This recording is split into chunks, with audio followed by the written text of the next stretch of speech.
प्रेम से बोले सदगुरुदेव जी महाराज की जय। परम पिता परमेश्वरी की जय।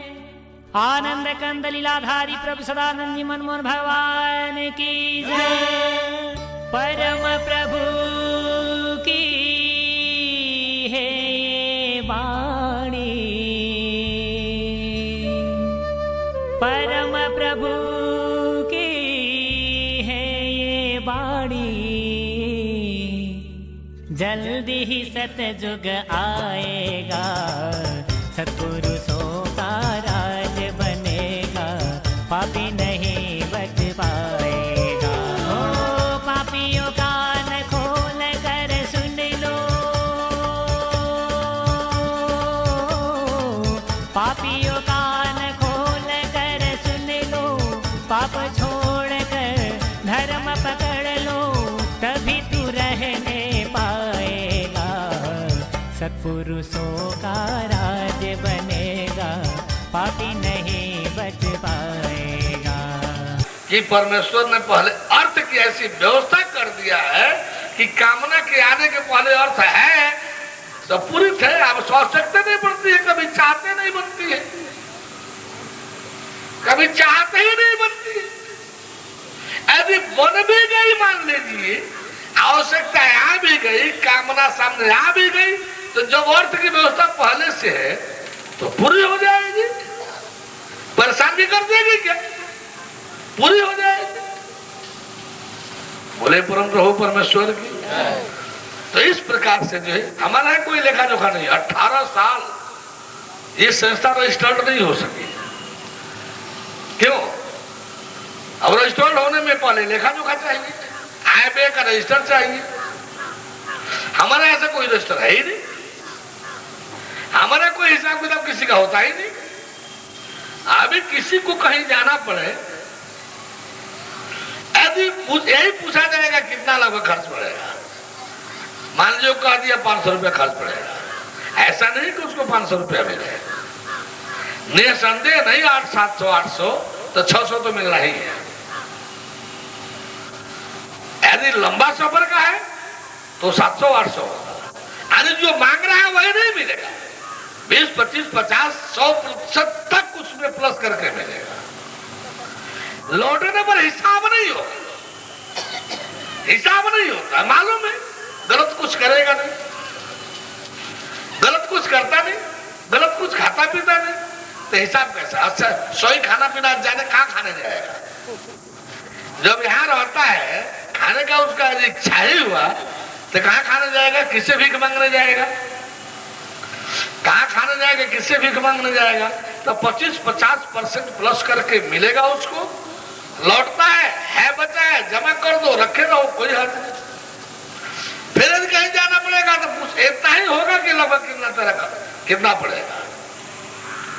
शायद हमको याद नहीं है, आप ही का खजाना बैंक में जमा होगा ना, तो 1,000 रुपये का दस्तखत लिखा होगा ना चेक, 1 पैसा अधिक नहीं मिलेगा। ये लोग जो चेक काटते हैं मौखिक, तो क्या उतना ही मिलता है? क्या कोई नहीं कह सकता है कि उतना ही मिलता होगा। 25-50% उस पर प्लस जरूर रहेगा। कि मान लो तुमको वहां कम पड़ जाए तो क्या होगा? किसे मांगने जाओगे? अधिक होगा तो ला करके जमा कर देना, दूसरे यात्रा में खर्च होगा। बोले परम प्रभु परमेश्वर की। तो जिस परमेश्वर का ऐसी व्यवस्था हो, आज तब भी वो जीवन न जिया जाए, ईमान सच्चाई की व्यवस्था हो, जहां झूठ भरे चोरी बेईमानी की कोई आवश्यकता ही न हो, तो परलोक तो बात में है, पहले लोक को ना देख लीजिए। चाह गई चिंता गई, मनवा बेपरवाह, आज इसे नहीं कछु चाहिए, सो साहन के साथ। कौनों आते हैं सब ना कहीं भी, तो एक प्रश्न जरूर उनसे होकर आता है, आपकी व्यवस्था कहाँ से होती है, आपका खर्चवा कहाँ से चलता है? जो इतनी बड़ी सरकार है, पुलिस है, CBCID है, CID है, कभी CBI है, वो सरकार नहीं जानती है कि हमारा खर्च व्यवस्था कहाँ से हो रहा है? उससे पूछो ना जाकर के। सारी मस्जिदें उसके बाद भरी पड़ी हुई है, हम लोग चल रहे हैं, सरकार से पूछ लो ना। कहीं कोई जो हम अथवा हमारा क्षत्रिय सदस्य कर रहा हो और वो धंधा अवैध अमान्य चाहे किसी प्रकार का हो, हमारे लोग तो बीड़ी सुरती का भी धंधा नहीं कर सकते। क्यों? नशा है। यदि नशा किसी प्रकार से वो अभ्यसित होंगे तो हर हालत में जितना जल्द से जल्द होगा उनको छोड़ने का अभ्यास करना ही है। महाराज जी जान जाए इसके पहले उनको उसको फेंकना ही है नशे को। बोले परम प्रभु परमेश्वर की। क्योंकि एक बीड़ी सुलगाने के लिए एक पैसा नहीं मिलेगा। अगरबत्ती जलाओ ना, बंडल का पैसा ले जाओ। अगरबत्ती जलाओ, बंडल का पैसा ले जाओ। सुरती के एक बीड़ा का पैसा नहीं मिलेगा। लौंग इलायची खाओ ना, पैसा ले जाओ। बोले परम प्रभु परमेश्वर की। तो इस प्रकार से जो है परमेश्वर ने अपने जन को, एक साधारण इंसान अपने बेटा बेटी को कमी नहीं रखना चाहता है। जब परमेश्वर को हो जाएंगे तो कमी देखना चाहेगा। ये तो सहज सोचने की बात है। अच्छा, हम आप लोग को भरमा भड़का करके हम इसमें परमेश्वर से जोड़ दे रहे हैं, तो उसमें क्या हम गलती कर दे रहे हैं? हम यकीन भरोसा पर भी नहीं लटका रहे हैं। यकीन करो, भरोसा रखो, चल दो, ऐसा भी हमारी लाइन नहीं है। पहले जानो, देखो, परखो, जांच परख करो, पहचान लो, सत्य ही हो हर प्रकार से, तब परमेश्वर से जुड़ जाओ। परमेश्वर के देख रेख मालिकान में अपने को डाल दो। परमेश्वर के देख रेख मालिकान में अपने को डाल दो। आप अकेले नहीं, जितने आश्रित आपके हैं, उनको भी लेकर डाल दो। पाप को कर्म कर रहे हो तो पीठ पीछे है, आश्रित है। आज जब सत्य परम धर्म पर चलोगे, मुक्ति अमरता के क्षेत्र में रहोगे, चलोगे, तो परिवार तेरा साथ नहीं देगा। आप तभी कहे कि मैं तेरा परिवार हूं, तभी कहेगा कि मैं तेरा परिवार हूं। हमको तो ऐसे परिवार की मान्यता कुछ नहीं है। बोले परम प्रभु परमेश्वर की। परम प्रभु परमेश्वर की। तो वो परमेश्वर जब मिलेगा तो 3 चरण, जब तीसरा चरण जब सामने आएगा, फिर तो शंका के लिए, संदेह के लिए कोई गुंजाइश नहीं। सुनिश्चितता, सुस्पष्टता, अस्पष्टता, ज्ञान, सब जानकारियां तुरंत आप बोलने लगे, हाँ हमको हो गया दर्शन, सब हो गया। अरे कुछ बाकी हो तो बताओ। अब आप दुनिया के जो भी प्रेयर, प्रार्थना, भजन, कीर्तन, जहां परमेश्वर का जो भी लक्षण है, लाइए देखिए कि उसमें मिल रहा है कि नहीं मिल रहा है। जहां परमेश्वर के जो लक्षण सुने हैं, परमात्मा के जो लक्षण सुने हैं, अल्लाह ताला के जो लक्षण सुने हैं, खुदा गॉड भगवान के जो लक्षण सुने हैं, आप हमसे पूछिए, देखिए उसमें है कि नहीं। जो ना दिखलाई दे रहा, एक बार बोल दीजिए कि ये लक्षण हम परमेश्वर का हमें नहीं, पूर्ण नहीं दिखाई दे रहा है, सर्वोत्तम नहीं दिखाई दे रहा है, सर्वोच्च नहीं दिखाई दे रहा है, या अंतर्यामी नहीं दिखाई दे रहा है। जो चाहिए आप देखिए, नहीं दिखाई दे रहा पूछिए, तुरंत दिखला रहे हैं कि देखिए लक्षण उसमें है कि नहीं। बोले परम प्रभु परमेश्वर की। परम प्रभु परमेश्वर की। परम प्रभु परमेश्वर की। अब इसका क्लास जो है सृष्टि उत्पत्ति का, आत्मा ईश्वर ब्रह्म की उत्पत्ति का शाम को कैसे, यानी आत्मा ईश्वर ब्रह्म की उत्पत्ति, उससे शक्ति की उत्पत्ति, तत्पश्चात संसार की सृष्टि की उत्पत्ति। कोशिश किया जाएगा अधिक से अधिक लंबा गाड़ी खींचने के लिए। जो व्याख्या किया था कि ना वहाँ पर प्रकाश है, न अंधकार है, न कुछ है, न कुछ है, इसी तरीके से हमको मालूम हुआ और वो सब सम्माहित हो गया उसी में, संसार भी चला गया, सब कुछ उसी में चला गया। उसके बाद मैं जब जाने लगा उसमें, मैं भी उसमें जाने लगा और उसमें सब कुछ है और कुछ है भी नहीं, दिखता भी नहीं कुछ, ऐसा लगा। तो मैं भी जाने जब लगा, उसमें मिलने लगा, तो एक ऐसी आवाज मुझे ध्वनि सुनाई थी कि अभी नहीं, अभी नहीं, अभी नहीं। तब मैं वहां से हटा हमने कहा अभी प्रभु की लग रहा हम पर कृपा नहीं है या मैं पूर्ण समर्पित नहीं हो पाया हूँ उसके प्रति, इसलिए ऐसा है। तो वहां से जब हटा तो बड़ा मुश्किल से, एक तो हटने की इच्छा नहीं होती थी। खैर किसी तरीके से वहां प्रभु जाने या कुछ जाना, कैसे आए, कैसे हट गया और फिर हट के अब वो इस पर डांस कर नहीं सकता, उस पर ऐसे मैं शब्द जानता नहीं, मुझे कुछ ख्याल नहीं। इसके विषय में मैं जानना चाहता हूँ ये क्या चीज़ है, आखिर ये कोई हमारी वो वृत्ति है या क्या है, या माया है या क्या है? बैठे बैठे हो सकता है फिर प्रश्न। हर किसी का जीवन, प्रारंभिक जीवन तो मिलता है प्रारब्ध के आधार पर, उसमें अपना अस्तित्व संस्कार का है, उसी को संस्कार भी कहते हैं। प्रारब्ध को ही संस्कार भी कहते हैं, संस्कार को ही प्रारब्ध भी कहते हैं। तो जिस तरह से नौकरी का बेस बनता है शिक्षा, सरकारी नौकरी में शिक्षा बेस है, आधार है, उसी आधार पर सरकारी नौकरी मिलती है। उसी तरह से जीवन जो मिला है प्रारंभिक स्तर पर, उसका बेस संस्कार है, प्रारब्ध है जो मिला है। लेकिन प्रारब्ध जो है कर्म के अनुसार बदलता रहता है। प्रारब्ध पूर्व का संचित कर्म फल ही तो है, वो कर्म फल ही तो है, संचित कर्म फल है प्रारब्ध संस्कार। और ये चीजें संस्कार यदि होता है, किसी का मान लीजिए बहुत उच्च संस्कार हुआ, उसका ऐसा लक्षण हुआ कि प्रकृति जो है उसको आगे बढ़ाना चाहती हो, ईश्वर की तरफ ले जाना चाहती हो। बहुत ऐसे लोग मिले हैं, एक अमृतसर में भी मिले थे, इनको ऐसे ही ज्योति का दर्शन होता था, दिव्य तेज का। तो एक बात जान लीजिएगा, आसमानी जो बिजली गिरती है वो किसी का भला नहीं कर सकती, जो उसके चपेट में पड़ेगा उसको नष्ट कर देगी।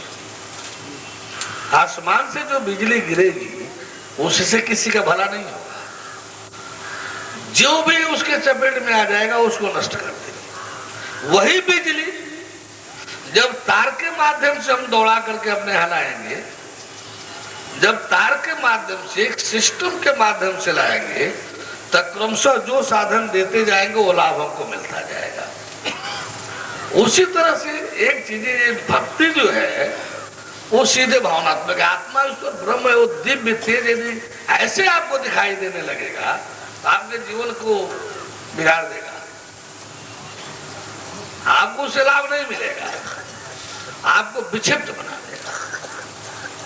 वही आत्मा ईश्वर ब्रह्म, वही दिव्य तेज यदि एक विधि विधान से साधना के माध्यम से आपके पास आएगा तो आपके अंदर ईश्वरत्व कायम करेगा, आपके अंदर ईश्वरत्व कायम करेगा, आपकी ऊर्जा आपकी क्षमता शक्ति को विकसित करेगा, आपको शांति और आनंद यानी चिदानंद की अनुभूति भी कराता रहेगा और आप ऊर्जित होते जाएंगे, दिन प्रतिदिन ऊर्जित होते जाएंगे, यानी आपकी क्षमता शक्ति और बढ़ती जाएगी। ईश्वरत्व तक आप इस माध्यम से ईश्वरत्व तक आप पहुंच जाएंगे।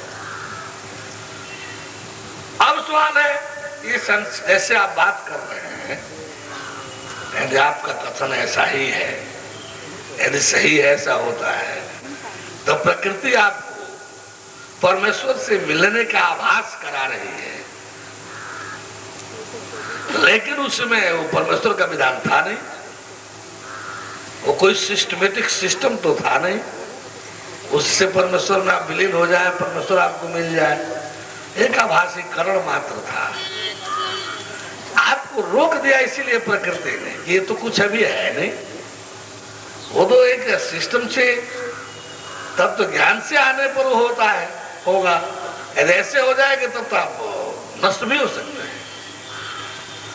शायद इसीलिए प्रकृति ने आपको लौटा दिया कि अभी नहीं। अब रही चीजें जैसे भावनात्मक एक दर्शन नहीं हुआ, मीरा को कृष्ण का, तुलसी को राम का, चाहे सब हुआ, ये उस तरह का भावनात्मक स्थिति है। और तब तो ज्ञान से मिलेगा, जैसे लक्ष्मण हनुमान को मिला, जैसे उद्धव अर्जुन को मिला, शेवरी को मिला, गोपियों को मिला, वो तथ्यात्मक है, उसमें यथार्थ तथ्य है। जो भी प्रश्न आएंगे, जो भी तर्क वितर्क आएंगे, उसका समाधान उसमें जवाब है और वो वास्तव में है। तत्व ज्ञान में जो मिलता है वो है, अपने को भी जानने देखने को मिलेगा। यदि कोई पूछे तो उसका समाधान मिलेगा। तो शायद आप नष्ट होने वाले पात्र में नहीं थे, इसलिए प्रकृति ने रोक दिया होगा, प्रकृति ने रोक दिया होगा। क्योंकि उसमें जाने का एक सिस्टम है, यदि उसमें कहीं प्रवेश कर गए होते तो उस माध्यम से आप वहां पहुंचते भी नहीं और ये शरीर भी नष्ट हो जाते, शरीर भी नष्ट हो जाते। इसलिए प्रकृति ने आपको रोक दिया होगा कि भाई रुक जाओ आप, इसीलिए प्रकृति ने आपको यहां भेजा भी होगा। क्योंकि प्रकृति की जिम्मेदारी होती है जो परमेश्वर के कृपा पात्र हैं उनको परमेश्वर के सामने, परमेश्वर के विधान में पहुंचा देना। एक जुग जुग का एक और प्रमाण आप थोड़ा सा अनुभव करें। जब भी अवतार होता है मानवीय जनसंख्या बहुत चरम पर होती है, मानवीय जनसंख्या चरम पर होती है। अवतार जब वापस चला जाएगा तो मानवीय जनसंख्या लोएस्ट स्थिति में चली आएगी, धरती पर एकदम लोएस्ट स्थिति में स्टेज में चली आएगी। क्योंकि जहां जो जीव पूरे युग में जहां जहां जो जीव परमेश्वर की पात्रता होने का अपना पात्रता रखता होगा, प्रकृति को मानव जीवन दे करके और सामने से गुजारना है। परमेश्वर स्वीकार करे न स्वीकार करे उसकी मर्जी। यही नतीजा है कि हर अवतार वेला में आबादी चरम पर पहुंच जाती है। आज भी आबादी चरम पर है। अवतार वापस चला जाएगा, परमेश्वर वापस चला जाएगा, ये इतने लोएस्ट, इतने कम डाउन, इतना ये कम हो जाएगी आबादी। आज जंगल बढ़ जाएंगे, जंगली जानवर बढ़ जाएंगे, जो जंतु जहाँ के जीव जो जहाँ जाना चाहिए वहां धड़ाधड़ अपने जोन में चले जाएंगे। इसमें हर जूनियों वाले जीव जो है जहां भी जो था अवतार के नाम पर प्रकृति जो है उनको मानव जोन दे करके परमेश्वर के सामने से गुजारती है। परमेश्वर ने स्वीकार कर लिया तो जाओ मोक्ष को जाओ, अस्वीकार कर दिया तो फिर अपने अपने जो जहां से इसमें लाया गया है फिर वहां उसको वापस कर दिया जाएगा। जंगल बढ़ जाएंगे, जानवर बढ़ जाएंगे, लुप्त हुए जंतु भी चालू हो जाएंगे। जैसे शहदुल वगैरह है, जैसे डायनासोर वगैरह है जो लुप्त हो गए हैं, शायद वो भी फिर चालू हो जाए। बोले परम प्रभु परमेश्वर की। इस तरह से आपको भी जो है शायद प्रकृति ने इसलिए यहाँ प्रेषित किया हो।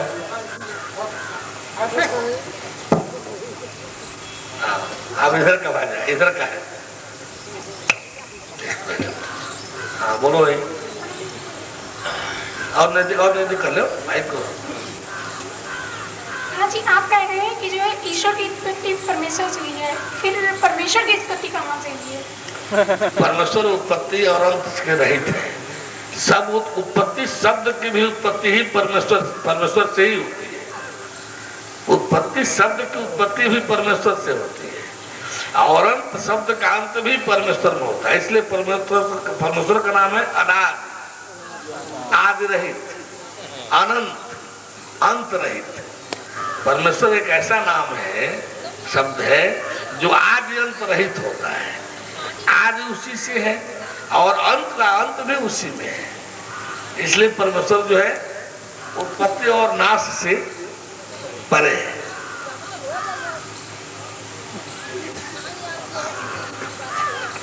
जी, मैं एक शंका के रूप में अपनी बात रख रहा हूँ। हाँ ठीक है, महोदय वो जैसे चाहे नरेंद्र से विवेकानंद बन गए, स्वामी राम बन गए,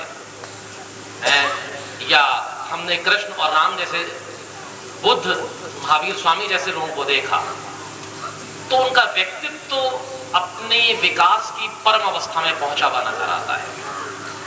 आज भी यही बात होती है कि लोग दर्शन करेंगे, बोध को प्राप्त होंगे, तो वो व्यक्तित्व तो इतने विकसित होते नजर क्यों नहीं आते? अगर ऐसा होता है तो वो भरा पूरा व्यक्तित्व नजर क्यों नहीं आता? बोलो, हरा पूरा व्यक्तित्व। बोलो बोलो, का भी नाम ले लिया, विवेकानंद का है। नरेंद्र जब पहले बार रामकृष्ण परमहंस के पास आए थे, क्या कहा था, क्या समझा था, आपको देखना चाहिए। एक साधारण आदमी, कोई तेज नहीं, कोई महत्ता नहीं, तगला जैसे है, बोलने का ढंग भी नहीं है। ये कैसे ईश्वर दर्शन करा सकता है, कैसे ईश्वर दर्शन की बात कर सकता है? जब प्रश्न उनसे किए थे, उनका किसी भी महात्मा से मिलते थे, जानकारी होती थी, जरूर मिलते थे। प्रतिभावान थे ही, बॉडी बिल्डर भी थे, शरीर स्वस्थ भी उनके पास था, पहलवान भी थे। किसी भी महात्मा साधु से मिलते थे तो पहला प्रश्न होता था, क्या आपने ईश्वर को देखा है? उनका ईश्वर शब्द माने परमेश्वर था। वो जैसे सब लोग ईश्वर ईश्वर परमेश्वर को ही ईश्वर मान बैठते हैं, ईश्वर परमेश्वर को कहते हैं, विवेकानंद के यहाँ भी ऐसा ही है। ईश्वर माने भगवान, भगवान माने ईश्वर, ईश्वर माने परमात्मा। क्योंकि वो ईश्वर को दर्शन तो किए नहीं थे, जीवात्मा परमात्मा तो इनको अलग अलग कुछ मिला नहीं था। उनको किसी भी प्रकार की कोई प्रतिभा रामकृष्ण परमहंस को नहीं दिखाई देती। गुरु तो स्वीकार किया, ये बात हम कैसे स्वीकार करें? नरेंद्र की बात आपने लिया है ना, और नरेंद्र ने तो उनको पगला कह करके पगला समझता था। कोई फेसिंग नहीं, कोई प्रतिभा नहीं, प्रतिभाहीन, एक सहज देहाती गंवार जैसे, बोली भी शुद्ध नहीं, बोलने का ढंग भी नहीं, शारीरिक कोई सौ भी नहीं, कोई प्रतिभा नहीं, ऐसा कुछ भी नहीं देखा। इसीलिए जल्दी शरण जी के, क्योंकि 3 प्रश्न किया था नरेंद्र ने, क्या आपने ईश्वर को देखा है? देखने वाले कहे कि हाँ, मैंने ईश्वर को देखा है। जैसे ही रामकृष्ण परमहंस ने कहा कि मैंने देखा है, एकाएक वो सन्न हो गए, क्योंकि पहला व्यक्ति थे उनके जिंदगी में जिसने कहा था कि मैंने ईश्वर देखा है। सन्न हो गए, कहे कि ये जिसके पास कोई प्रतिभा, जिसके चेहरे पर, शरीर पर कुछ नहीं दिखाई दे रही है, और एक कह रहा है मैंने ईश्वर देखा, एक से एक महात्मा मैंने देखा। दूसरा प्रश्न किए, कैसे? वैसे ही जैसे तेरे को, वैसे ही जैसे तेरे को, बल्कि इससे भी और स्पष्ट, वैसे ही जैसे तेरे को, बल्कि इससे भी और स्पष्ट। फिर थोड़ी देर के लिए, 1 आध मिनट के लिए मौन। ये क्या मुझे भी दिखला सकते हैं? अवश्य, मगर मेरी हर बात माननी होगी। इस पर तो छम्मन आ गए, चल दिए।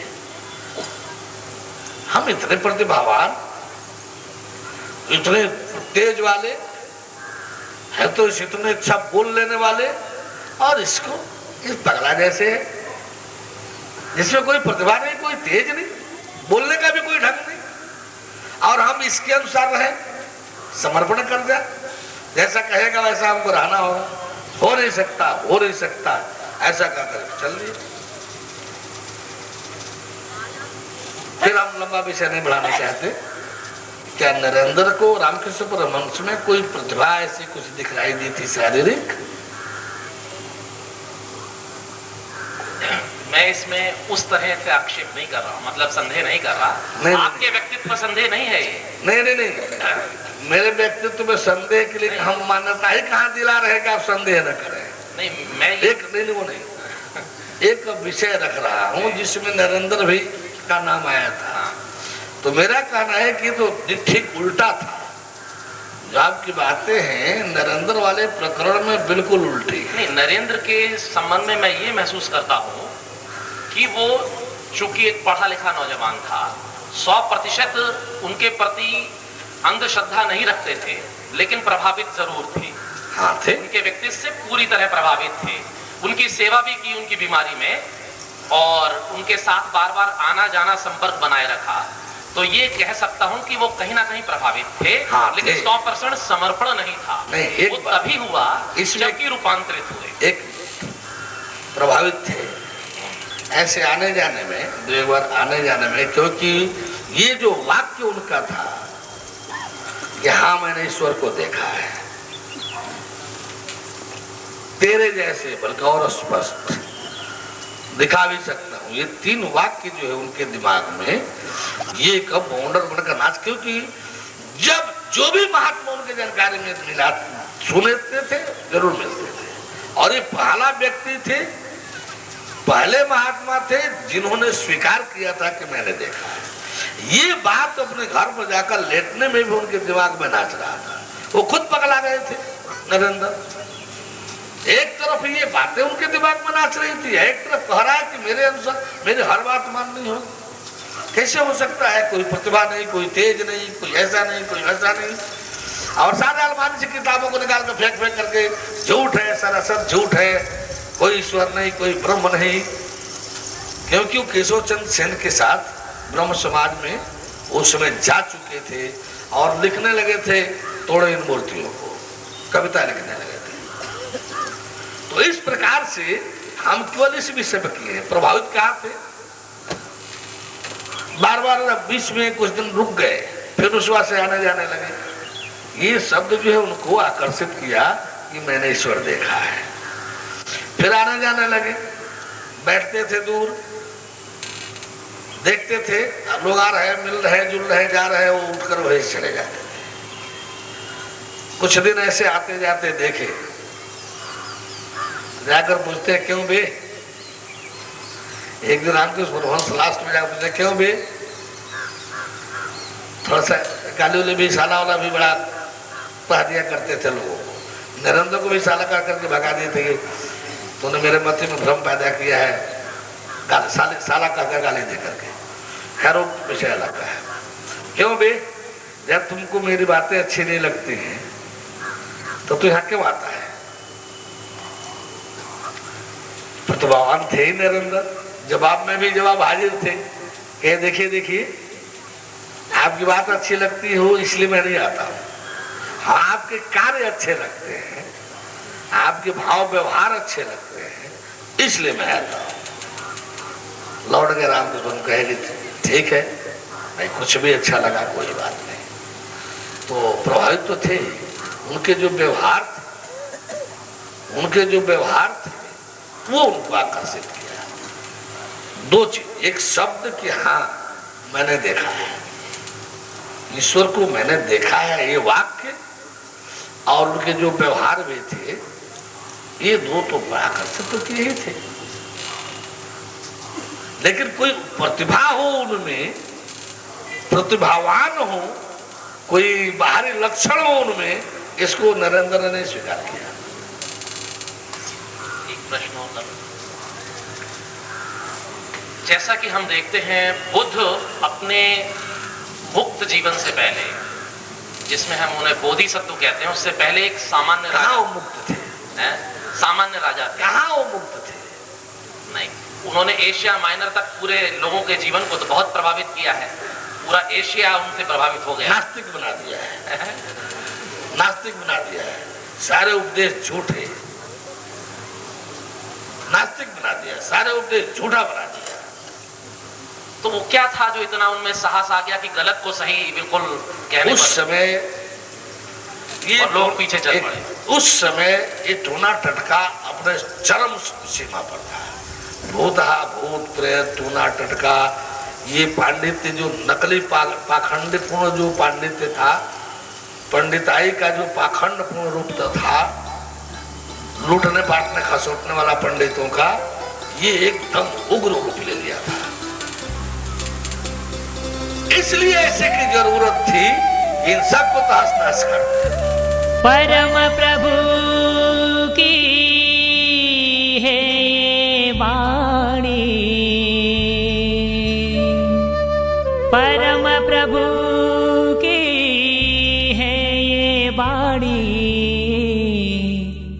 जल्दी ही सतयुग आएगा, सत्पुरुषों का